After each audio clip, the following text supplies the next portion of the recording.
Welcome into the Skol Purple podcast. A brief recap for you from the Vikings victory over the Raiders yesterday. How about that? A 3-0 win for the Vikings. It was the first time in a long time that the Vikings had no points on the scoreboard through 3 quarters, and the Raiders never have had no points after 3 quarters of football. So quite the game. Vikings offense obviously left a lot to be desired. Vikings finally made the move, Kevin O'Connell did, to bring in Nick Mullins as the quarterback in the fourth quarter that led the game-winning drive for the Vikings.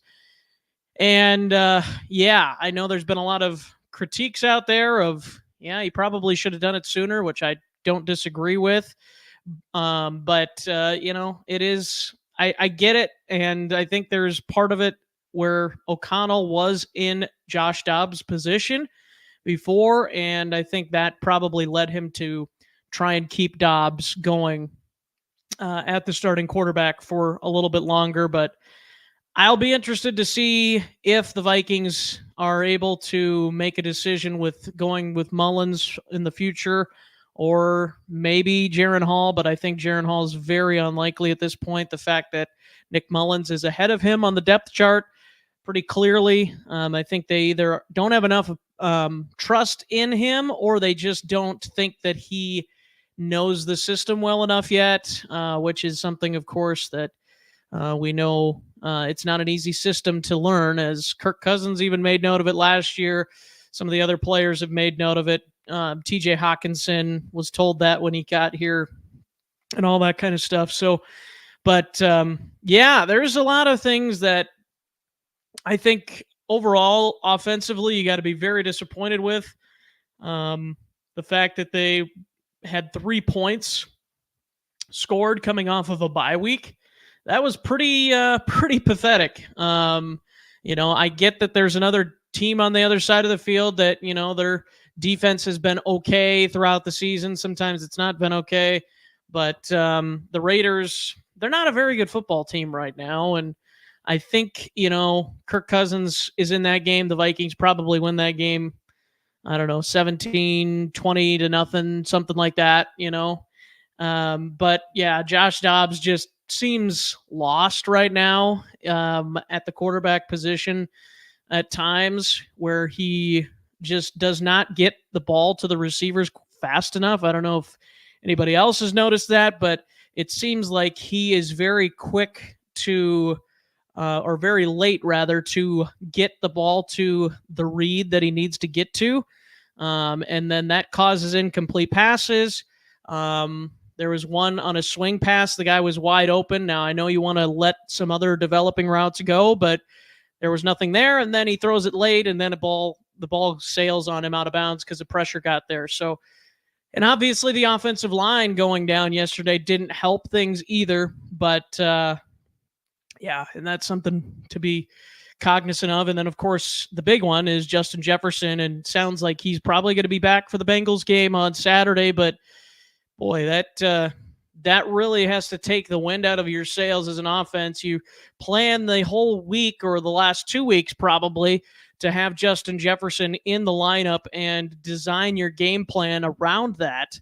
And all of a sudden, when things aren't going to be that way, when he's out for the rest of the game, that becomes a little bit more difficult, because you don't have a player, and frankly, not most teams in the league have a player like Justin Jefferson. So it's very difficult to rebound from that. And I think Dobbs maybe too was a little bit shaken by that. Not in terms of like emotionally, but in terms of mentally, like, okay, what do I do now? Like, because he's still very new to this offense. I mean, he's known it for like maybe a month, not even yet. So still very new to the offense. I think we've already learned our lesson that he's not the future of the quarterback for the Vikings, at least in terms of starter, but he could be a backup, maybe, if the Vikings choose to keep him around. And if another team doesn't want to give him a big monster deal, he's probably going to have to take, if the Vikings keep him, they're probably going to want him to make very little amount of money. So Dobbs probably will look somewhere else, I would guess, this offseason, and the Vikings will either try and get back Nick Mullins or just roll with Jaron Hall, or, as we've talked about before, and it's been all over Vikings Twitter, of course, the Vikings draft a quarterback to replace Kirk Cousins and to be the future of the franchise. But who knows? Maybe Kirk Cousins comes back now next year because the Vikings see what it can look like if you don't have a stable presence back there.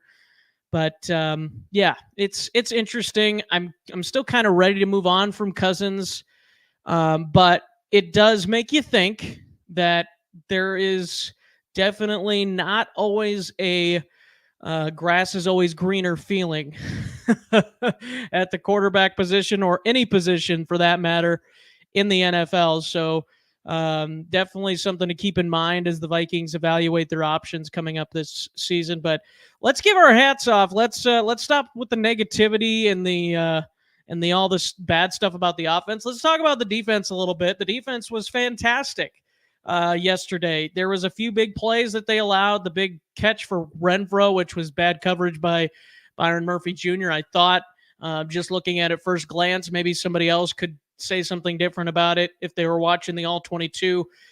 But I thought overall the defense was great. Ivan Pace, we know how good he's been this year, and really showed it yesterday in the game as well. So heck of a young player.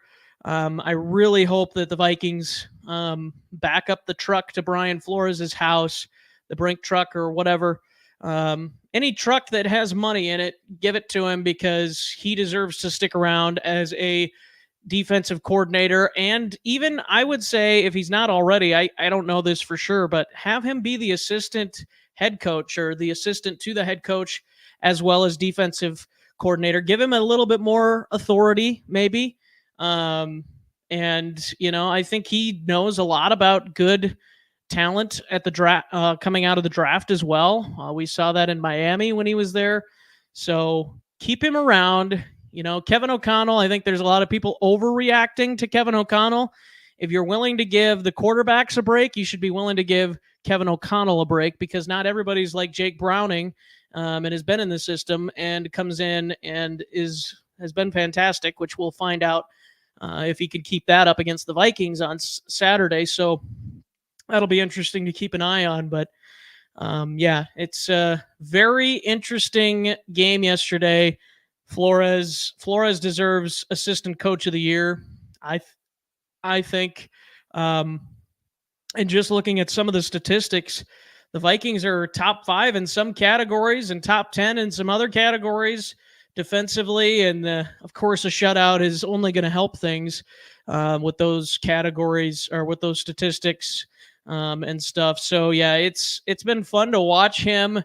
If you remember back when I was talking about this defense, I did not think that it would even be average. I still thought it would be, between 25 to 20th, maybe at its height, maybe it would be a top 15 defense, but I never imagined it could get into top 10 in some statistical categories. So hats off to Brian Flores. That is a huge credit to him, using the players to expedite the defense's growing, I guess, is how I would phrase it. I've said this before, coaches that are good are not going to try and stuff players into their system. They're going to try and use the talents of the players to best get the best product on the field. So it may not be the system that you normally like to run. And I would say Brian Flores, despite, I know he does like to blitz, but I don't think he probably likes to blitz as much as he does, at least normally, with a regular defense that's got some really good, solid cornerbacks. And the Vikings, I still would say, have average cornerbacks at this point. And then after Ivan Pace, the linebacker core is kind of weak at times. The interior of the defensive line is average-ish. Harrison Phillips is having a fantastic season. Don't get me wrong, but Jonathan Bullard, well, he's okay. But is he a future? Is he a starter for years to come? No. So there's still some pieces that can be upgraded on that defense, despite how well they're playing. But my goodness, how good is Brian Flores to be able to get all of this juice out of this defense that he's been able to get this year? It's like he's squeezing the lemon, trying to get his lemonade or trying to get his orange juice, squeezing an orange to get his freshly squeezed orange juice in the morning. And he's getting every ounce, every last drop of talent to come out of these players, and it's so cool. So cool to see him do that, and cool moment for him, obviously, to give a hug to Ivan Pace after he got the game-sealing interception yesterday. But I don't know. I don't know if the Vikings really need to bring Justin Jefferson back this season. Obviously, if they want to win and go far, yes, but is it really worth him getting hurt even further this season? I don't know. I would lean towards not. So that's something to keep in mind because we want him to be healthy going into next year, hopefully with a return of Kirk Cousins or a new rookie quarterback that he has the offseason to work with. So yeah, it's going to be interesting to see if the Vikings try it. And it sounds like he wants to play. So that's the only big thing is he wants to play because he's been out for a while. He's got that itch. He's a competitor, so it's hard to say, no, you can't play. But if I was even Justin Jefferson looking beyond this year, I would probably think about it. But I know they won't actually sit him and he won't want to sit down. Because he's a competitor. He wants to win. He wants to go out and prove what he can do. Still maybe an outside chance that he gets to 1,000 yards receiving this year. But hopefully he's able to recover this week. And Brian O'Neill, I know he had that ankle injury, plenty of other injuries as well. Of course, Ed Ingram, who didn't even start the game. Blake Brandel, I didn't look at the PFF grades, but boy, he looked kind of rough at times. Some of these long developing blocks, I don't know if you noticed that early, especially in the game yesterday, CJ Ham trying to come across the line to block somebody, and then Josh Dobbs getting sacked like that. What are we doing here? Why are we having the fullback run across the line to block someone like that? I don't get that. And maybe there was a hope that there would have been a little bit of a chip on that player before Ham got there. I don't know. Maybe there was a miscommunication there, but that's asking a lot for a guy to go completely to the other side of the line to get a guy that's free off the ball before he gets to the quarterback. That's asking a lot. So I'm guessing there was probably a chip that was supposed to be thrown there, or at least some form of a block. But that was rough for Dobbs. And yeah, I think you've seen some of the initial flare go away. People starting to clamp down on his running and forcing him to stand in there. And you can just kind of tell he's not too comfortable standing in the pocket at times. And his pocket presence, like I've made no stink about, or I've made a big stink, I should say, rather, about Kirk Cousins' pocket presence at times. Josh Dobbs is way worse. Kirk Cousins knows, or he's better at navigating that, and he should be. But Josh Dobbs sometimes just seems lost. He waits too long to run sometimes, or sometimes he'll even, like I said earlier, he'll throw way too late to a guy. So that's one thing that Cousins was better at and is better at now, anticipating guys being open and not throwing too late. That's a huge thing in the NFL. And when you're not able to anticipate where the receiver is going to be, and then some of those throws on those comeback routes or those out routes that the Raiders nearly took back for pick sixes. That's not a good sign. I'll just say that. And now, not Nick Mullins is capable of doing those things too, but we've seen it for several weeks now with Josh Dobbs, whether it's the interceptions or the fumbles.